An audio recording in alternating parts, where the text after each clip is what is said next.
자, 오늘 아침 주요 뉴스 키워드와 함께 더 자세히 분석해 보겠습니다. 김대호 박사 나오셨습니다. 박사님 어서 오십시오. 네, 반갑습니다. 네, 첫 번째 키워드부터 확인하시죠. 엔비디아 SMCI, 간밤 뉴욕 증시가 반등에 성공을 했습니다. 특히 지난 주말에 큰 폭으로 떨어졌던 AI, 또 반도체 관련주들이 많이 올랐는데요. 엔비디아와 SMCI도 튀어 올랐습니다. 어떻게 보셨습니까? 예, 엔비디아 지금 AI 반도체 관련주 중에서 총 대장주죠. 이 엔비디아 주가가 4% 이상 껑충 뛰어 올랐습니다. 4.4% 정도 올랐는데요. 이 초대형주가 한꺼번에 이렇게 4.35%나 오르는 것은 상당히 큰 폭이라고 볼 수 있습니다. 네. 엔비디아뿐만 아니라 엔비디아 보호의 모태가 됐던 AMD도 1.36%, 또 같은 AI 생태계 속에 속해 있는 브로드컴 1.64%. 자, 퀄컴은 앞으로도 이 엔비디아 새 GPU 설계에 상당히 유망한 회사, 이 회사 1.62% 상승했고요. TSMC, 엔비디아의 제조 공장이라고 하는 대만의 TSMC도 1.35% 올랐습니다. 그리고 이제 관심을 끄는 회사가 SMCI, 슈퍼 마이크로 컴퓨터라는 회사인데요. 이 회사 주가는 별로 오르질 않았어요. 0.47%. 자, 지금 지난 주말에 엔비디아 주가가 급락을 했고 그 밖에도 많은 반도체주들이 떨어지는데 그 도화선 역할을 했던 회사가 SMCI입니다. 네. 이 SMCI가 중요한 게요. AI 반도체 생태계 속에서 이 엔비디아가 만든 반도체, 엔비디아는 반도체를 설계합니다. 그럼 설계하면 그것을 TSMC에 주문을 하고 TSMC가 생산하면 어디로 가느냐? 데이터 센터를 운영하는 마이크로소프트나 또는 아마존, 구글 같은 클라우드 쪽으로 넘어가는데요. 그냥 그게 GPU 단계에서 낱개로 넘어가는 것이 아니고 그것을 하나의 컴퓨터 연결망으로 해서 서브로 구축을 해야 됩니다. 네. 그 서브로 구축하는 회사 중에 현재 엔비디아와 TSMC의 연결고리에 있는 GPU를 거의 대부분 이 슈퍼 마이크로 컴퓨터라는 수마컴에서 서브로 장착해서 데이터 센터에 배달을 하는데요. 특히 이 수마콤이 이렇게 엔비디아하고 직접적인 깊은 관계를 맺고 있는 것은 이 수마콤의 오너도 엔비디아의 오너와 마찬가지로 대만계 미국인이고 이 두 사람 사이가 젠슨 황과 사이가 좋다 하는 그런 측면도 있겠지만 그보다는 이 냉각 시스템, 액체 냉각 시스템을 통해서 컴퓨터에 달아오르는 열을 떨어뜨리는 기술에서 지금 가장 앞서 있거든요. 자, 그런 면에서 엔비디아의 서브 공급은 거의 대부분 SMCI라는 수마컴을 통해서 나간다라고 볼 수 있는데 네. 이 수마컴이 지난 주말에 예비 실적 공시하는 그 8분기 동안 세워져 왔던 관례를 깨고 아무 말도 없이 넘어갔습니다. 그러니까 시장에서는 불안감이 굉장히 정폭이 됐고 SMCI, 당사자인 SMCI는 지난 금요일 날 23% 폭락했습니다. 23%나 폭락했으면 자율 반등, 지난 주말에 낙폭이 좀 과다했다라고 생각한다면 뭐 최소한 한 10% 정도는 올라줘야 될 텐데 장 초반에는 2.383%까지 올랐더랬어요. 네. 시간이 가면서 계속 밀려서 결국 0.4% 소폭 상승에 그쳐서 지난 주말에 28% 하락은 뭐 그대로 떨어진 상태로 유지되는 그런 모습입니다. 이 SMCI가 지금 5월 초에 본 실적을 발표하게 되어 있는데요. 예비 실적을 발표하지 않은 것인지 아니면 예비 실적을 발표하지 못한 것인지 그 내막은 알 수 없지만 뉴욕 증시에서는 SMCI의 서브 구축이 상당히 줄었구나 또는 예상보다도 많이 늘지 못했구나라는 그런 의혹의 정폭은 계속되는 상황입니다. 네. 길고 짧은 것은 5월 초에 수마콤의 실적을 구체적으로 확인해 봐야만 알 수 있겠지만 아직도 뉴욕 증시에서는 슈마콤에 대한 불안감은 크게 해소되지 않았다 이렇게 볼 수가 있어요. 네. 그런 면에서 엔비디아 주가가 4.35%나 올랐지만은 그래도 일각에서는 정말로 문제 없는 걸까 하는 그런 어떤 의문은 계속되고 있다. 자, 이 AI 주가와 관련해서는요, 특히 엔비디아 주가는 엔비디아 자체 실적도 우리가 챙겨보는 게 굉장히 중요하지만 그 생태계 속에 있는 TSMC나 SMCI 상황도 좀 미리 챙겨보면 엔비디아의 주가를 예측하는데 상당히 도움이 되지 않을까 네. 그런 생각을 해봅니다. 연결고리가 중요하다는 말씀이시군요. 자, 계속해서 다음 뉴스 키워드 보시죠. 전기 먹는 하마. 지금 AI 얘기를 계속 하고 있는데요. AI가 불러올 변화에 전 세계가 지금 주목을 하고 있는데 우려도 있습니다. 그 가운데 하나는 이 데이터 센터가 워낙 전력을 많이 소비를 하기 때문에 이른바 전기 먹는 하마가 될 경고라는 메시지가 나왔는데요. 인도의 전력 소비량과 맞먹는다. 그 이상일 것이다. 이런 얘기가 나왔습니다. 이거는 어떻게 보셨습니까? 네, 지금 인공지능이 뜨고 또 AI 반도체가 세계의 역사를 주도할 것으로 보이는 이른바 인공지능 혁명 시대에 성큼 지금 다가서고 있습니다. 자, 그런데 이 과정에서 가장 걱정이 되는 것이 AI가 전기 소모량이 너무 많다는 것입니다. 네. 우리 집에서 게임하는 자녀를 두고 계신 분들은 실제로 컴퓨터를 보시면 알겠지만요. 우리가 컴퓨터에서 그냥 일반적으로 입력, 출력하는 작업은 전기 소모량이나 데이터 소모량이 미미합니다. 그런데 게임의 경우에는 아주 현란한 어떤 그림도 등장해야 되고 무기도 있어야 되고 또 무기 속에서 총알이 슝슝슝 하고 나와야 되고 네. 또 그것을 방탄으로 막아내기도 해야 되고 그렇죠. 굉장히 다양한 프로그램이 있습니다. 요게 바로 요것을 가능하게 하는 게 컴퓨터의 GPU라는 것이거든요. 그래픽 프로세스 유닛. 원래는 컴퓨터를 움직이는 것은 모든 것은 CPU라고 합니다. 센트럴 프로세스 유닛이라고요. 그런데 엔비디아의 젠슨항이 우리는 이런 게임을 전문으로 할 거야 해서 아예 그래픽이라는 용어를 써서 CPU란 말에서 차별화를 시킨 게 GPU인데 네. 이게 지금 컴퓨터에 본격적으로 AI 학습용에 활용이 되고 있거든요. 네. 왜 이렇게 GPU가 인기를 끄느냐면 마치 게임하는 것과 마찬가지로 컴퓨터가 공부를 하는데 동시다발적으로 많은 내용을 공부해야 되기 때문에 컴퓨터 그래픽 컴퓨터하고 똑같은 기능을 요구하는 것입니다. 그러다 보니까 동시 작업을 많이 하고 현란한 그래픽을 사용하다 보니까 전기를 엄청나게 소모합니다. 지금 앵커님 잘 지적해 주신 대로요. ARM의 CEO가 ARM이라는 회사는 이 컴퓨터 CPU나 GPU 설계를 위한 플랫폼 회사라고 볼 수가 있는데요. 네. 최근에 인터뷰에서 2030년이 되면 AI의 데이터 센터에서만 운영하는 이 전력 양이 세계 인구 1위인 인도의 소비량보다 훨씬 더 많아질 것이다. 인도도 지금 최근에 경제가 성장하고 인구도 늘고 해서 전기 소비량이 많은데 그보다도 AI 데이터 센터가 소비하는 전기량이 더 많아질 것이다. 지금 전 세계적으로 전기가 그렇게 넉넉하지 않습니다. 일부 국가에서는 화석연료를 대부분 없애고 있는 상황이기 때문에 전기가 부족한 나라도 많은데요.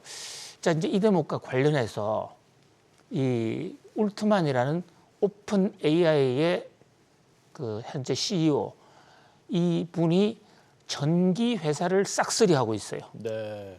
태양광은 물론이고 무슨 수력 발전, SMR, 소형 원전 발전, 전기 회사를 싸그리 지금 인수하고 있습니다. 특히 스타트업 대규모 투자를 하고 있는데요. 자, 이 대목은 올트만은 지금 내다보고 있는 것이죠.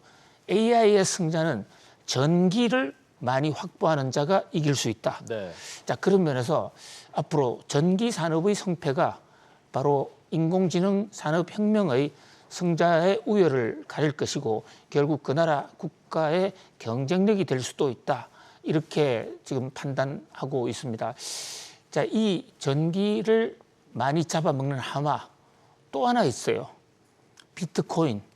이 비트코인도요. 채굴하는 과정에서 똑같이 GPU를 사용해야 되고 그 GPU 용량을 늘리면 늘릴수록 채굴 가능성이 높아지기 때문에 전 세계에 지금 비트코인 채굴업자들이 밤낮으로 지금 채굴 작업을 하는데 그 과정에서 엄청난 전기가 나가고 있습니다. 지금 비트코인 반감기를 맞았습니다. 그러다 보니까 지금 채굴을 노력해봐야 지금 성과는 반밖에 안 나타나니까 전기 사용량이 더 늘어나야 되거든요. 네. 그래서 결국은 현대 산업 사회를 위협하는 전기를 가장 많이 잡아먹는 세 개의 전기 먹는 하마. 첫 번째 집에서 게임하는 사람들. 네. 그다음에 두 번째 비트코인. 그다음에 세 번째 AI입니다.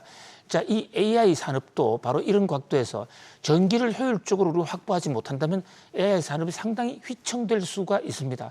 그래서 AI 산업의 한 밝은 면을 체크하는 것도 중요하지만 동시에 전기를 확보하지 못한다면 전기 공급을 담보하지 못한다면 인류가 공도 동망할 수 있다. 그런 면에서 전기 산업에 대해서 좀 각별한 신경을 써야 될 것으로 보여집니다. 네.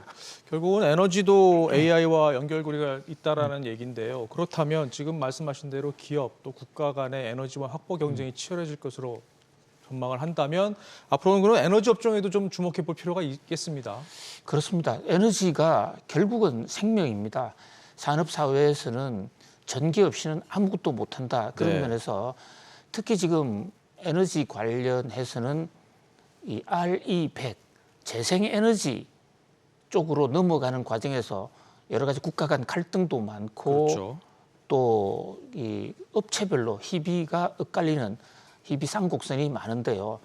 지금 우리나라도 지금 전기값 총선 이후에 전기요금 폭탄이 터질지도 모른다는 그런 불안감 때문에 물가가 상당히 요동치고 있는데 네. 어떻게 하면 싸고 환경에 좋은 전기를 많이 확보하느냐. 그것이 국가 경쟁력의 요체다. 이렇게 네. 볼 수 있겠습니다. 그렇군요. 자, 시장의 흐름을 읽는 요 대목도 좀 지켜봐야 될 것 같습니다. 다음 뉴스 키워드 보시죠. 횟집 테슬라. 저희가 테슬라는 거의 매일 얘기를 하고 있는 것 같은데요.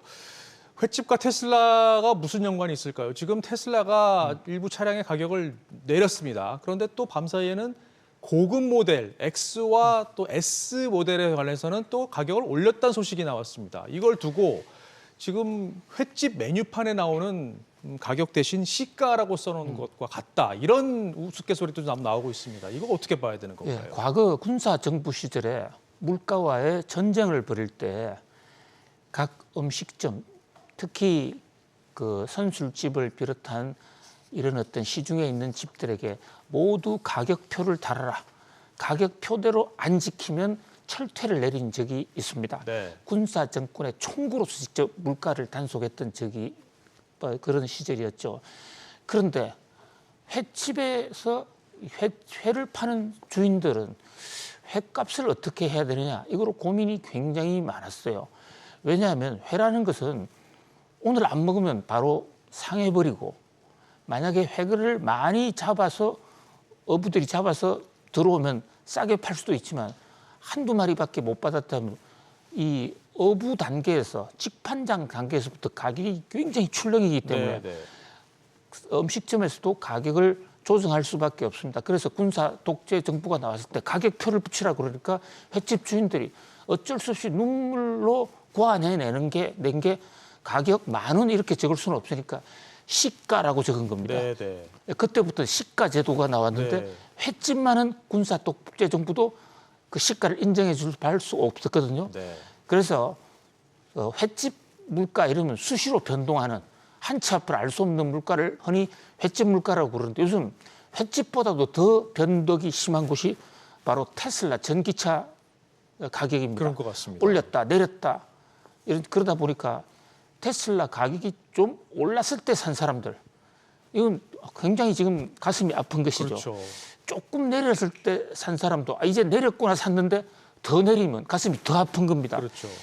자, 테슬라 입장에서는 현재 BYD 등 중국 업체와의 경쟁에서 밀리니까 가격을 계속 내렸다 올렸다 이러는데 사실 이렇게 전기차는 회가 아니거든요. 회는 오늘 안 먹으면 바로 상하기 때문에 그 횟집을 찾은 주인들도 오르건 내리건 어쩔 수 없이 먹을 수밖에 없는데 자동차는 오늘 안 사도 한 달 후에 사도 됩니다. 네.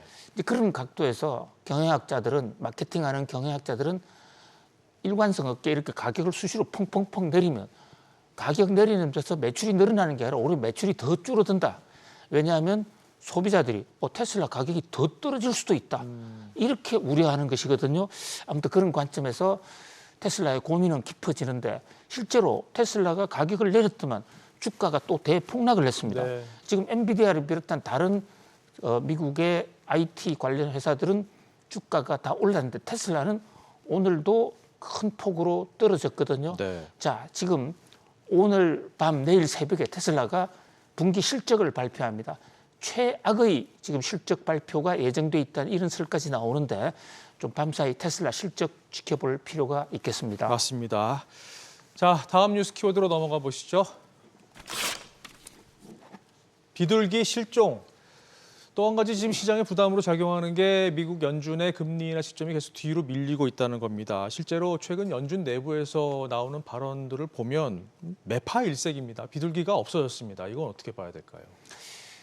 예, 이 비둘기라는 것은 뭐 평화의 상징, 노아의 방주에서 최초로 나가서 다시 땅을 찾아낸 비둘기. 이래서 서양에서는 비둘기 하면 비교적 구세주로 받아들이는 분위기가 있습니다.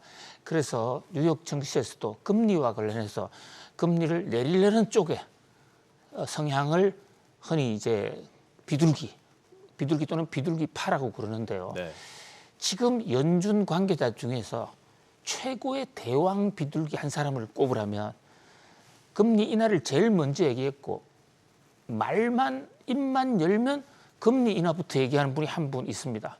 바로 오스틴 굴스비, 시카고 연방준비은행 총재인데요. 네. 이 양반이 느닷없이 FOMC는 금리를 움직이기 전에 조정하기 전에 기다리고 확실하게 하는 것이 타당하다. 이제 나는 더 이상 비둘기 안 할래.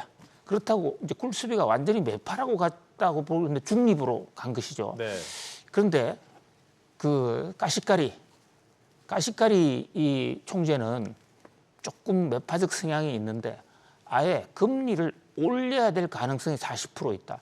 자, 지금 연준은 지금 블랙아웃 기간입니다. 아무도 말을 할 수 없게 돼 있어요. 네. 시장에 영향을 주기 때문에 FOMC를 앞두고 말을 할 수 없는데 지금 두 발언은 지난 주말에 나온 겁니다. 그러니까 이번 이제 연준 FOMC를 앞두고 나서는 연준 관계자들이 모두 굴섭이 너마저도 비둘기마저도 이제 돌아섰다. 뭐 그런 각도에서 이번 FOMC는 금리 인하 가능성이 상당히 어려워졌다. 이런데 중요한 것은 금요일 밤에 나오는 PCE 물가지수가 그렇죠. 어떻게 되느냐. 이 대목을 좀 중점적으로 챙겨볼 필요가 있겠습니다. 네, 지켜보시죠. 자, 오늘 마지막 뉴스 키워드 보시겠습니다. 한강의 기적 종말. 참 우려스러운 분석 기사가 하나 나왔습니다. 파이낸셜 타임즈인데요. 우리나라의 경제 펀더멘털이 약해지고 있다. 그러면서 한강의 기적은 끝나는 것 같다. 이렇게 기사를 썼습니다. 이거는 너무 뼈 아픈데요. 예, 파이낸셜 타임즈라는 영국에서 발행되는 경제 신문인데요. 이 파이낸셜 타임즈는 미국의 월스트리트 저널 또 일본의 니혼 게이자이와 함께 세계 3대 경제신문으로 상당히 정평이 높습니다. 네. 여기서 한국 경제 제목은 기적은 끝났는가라지만 내용을 읽어보면 그래 끝났다. 네. 정신 차려라. 뭐 이런 얘기예요.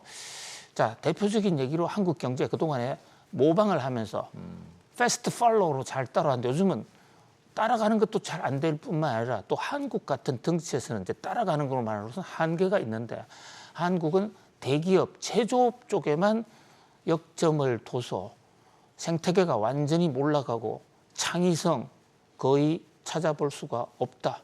특히 전기료 바탕 제조업을 계속 지금 추진하고 있는데 제대로 될까 이렇게 저주를 퍼붓고 있습니다. 특히 평택의 이 반도체 클러스터에 대해서도 지금 일각에서는 미국은 보조금 주는데 한국은 왜 보조금을 주지 않느냐 이 대목까지도 저격을 해서 그런 생각 자체가 잘못됐다.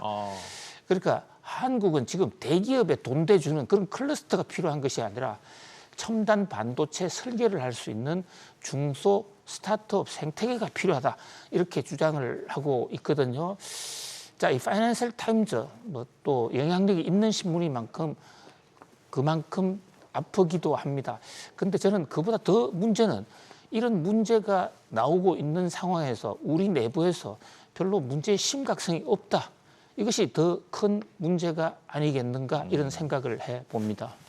그렇군요. 자, 지금까지 오늘 아침 주요 뉴스 키워드로 알아봤는데요. 다시 한번 보실까요?